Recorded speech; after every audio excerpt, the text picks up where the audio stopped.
જાહેર થતાં જ રાજકીય ગરમાવો તેજ બન્યો છે। કોંગ્રેસ પક્ષમાં હાલમાં ઉમેદવારોની સ્કૂટીની પ્રક્રિયા ચાલી રહી છે। કુલ 52 બેઠકો માટે 148 ઉમેદવારો ટિકિટ માટે દાવેદારી નોંધાવી છે। સોમવારે પ્રદેશ કક્ષાના નેતાઓ દ્વારા સંયુક્ત પ્રેસ કોન્ફરન્સ યોજાયા બાદ આગળની વ્યૂહરચના જાહેર કરવામાં આવશે। કોંગ્રેસના નેતાઓએ દાવો કર્યો છે કે આ વખતે તમામ 52 બેઠકો પર ભાજપ સાથે કાંટાની ટક્કર જોવા મળશે। સ્થાનિક મુદ્દાઓને આધારે કોંગ્રેસ મજબૂત પ્રદર્શન કરશે તેવી આશા વ્યક્ત કરવામાં આવી છે। છેલ્લા 2 મહિનામાં પ્રદેશ પ્રમુખ અમિત ચાવડા અને વિપક્ષના નેતા તુષાર ચૌધરીની આગેવાની હેઠળ 5000 કિલોમીટર લાંબી જન આક્રોશ યાત્રા યોજાઈ હતી, જેમાં સ્થાનિક નેતાઓ પણ જોડાયા હતા। શહેરમાં રસ્તા, પીવાનું પાણી, ડ્રેનેજ, રઝળતા ઢોર, ગંદકી અને ભ્રષ્ટાચાર જેવા મુદ્દાઓને કોંગ્રેસે મુખ્ય બનાવ્યા છે।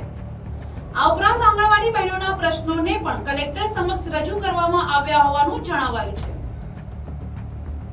પક્ષના કાર્યકરો લોકો વચ્ચે જઈને જન સમર્થન મેળવી રહ્યા છે અને સારો પ્રતિસાદ મળતો હોવાનો દાવો કરવામાં આવ્યો છે। મહાનગરપાલિકાની ચૂંટણીઓ ડિક્લેર થઈ ગઈ છે।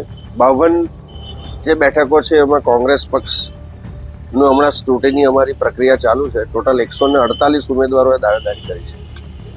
સોમવારે પ્રદેશ કક્ષાએથી પ્રવક્તાઓ આવીને સંયુક્ત પ્રેસ કોન્ફરન્સ કરશે, એટલે આગળની માહિતી પબ્લિકને અને મીડિયાના મિત્રોને અમે આપીશું। અને આવનારી ચૂંટણીઓની અંદર 52 સીટ ઉપર બહુ કાંટાની ટક્કર ભાજપની સાથે થશે અને કોંગ્રેસ પક્ષનો ખૂબ જ ઉત્કૃષ્ટ દેખાવ સ્થાનિક મુદ્દાઓને લઈને થશે। સ્થાનિક મુદ્દાઓને લઈને આપ જોઈ શકો છો કે પ્રદેશ કક્ષાએથી છેલ્લા 2 મહિનામાં 5000 કિલોમીટરની જન આક્રોશ યાત્રા અમારા પ્રદેશ પ્રમુખશ્રીએ અને એલઓપી લીડરશ્રીએ કરી। એની અંદર અમારા ધારાસભ્ય શ્રી આનંદભાઈ, જિલ્લા કોંગ્રેસ પ્રમુખ શૈલેષભાઈ પણ જોડાયા। થોડા આગળના દિવસોમાં આંગણવાડી બહેનોનો પ્રોબ્લેમ પણ અમે કલેક્ટરશ્રીને ઉજાગર કર્યો। આ તમામ મુદ્દાઓ સ્થાનિક કક્ષાએ પણ રસ્તા, પીવાનું પાણી, ડ્રેનેજ, રઝળતા ઢોર, ગંદકી, અવ્યવસ્થા, ભ્રષ્ટાચાર, આ બધા મુદ્દે કોંગ્રેસ પાર્ટી લોકોની વચ્ચે જઈ રહી છે અને પ્રતિસાદ સારો મળી રહ્યો છે।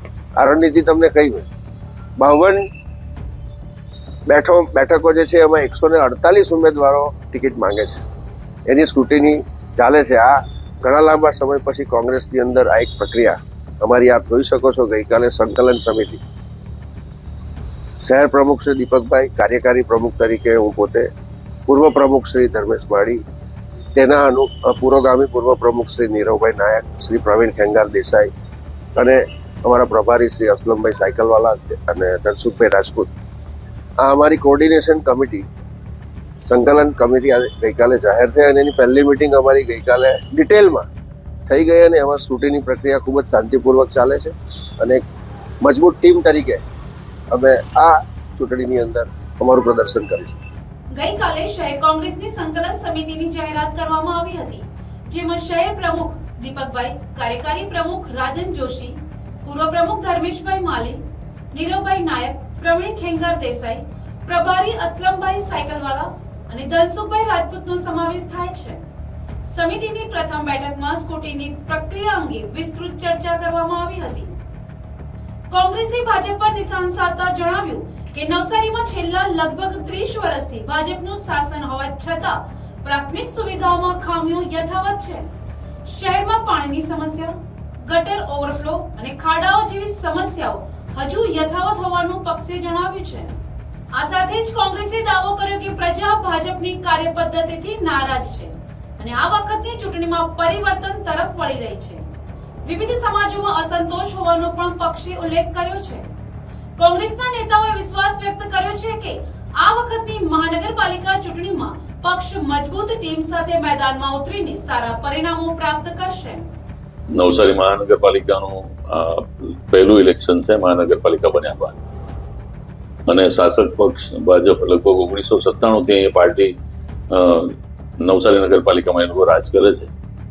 એ લોકો વિકાસની વાત કરે છે, તે વિકાસ લોકો જોઈ રહ્યા છે અને હાલમાં પણ ઠેર ઠેર ખાડા, ગટરો ઉભરાવી, પાણીનો પ્રોબ્લેમ 30 વર્ષ સુધી એ લોકો મીઠું પાણી લોકોને આપી શક્યા નથી।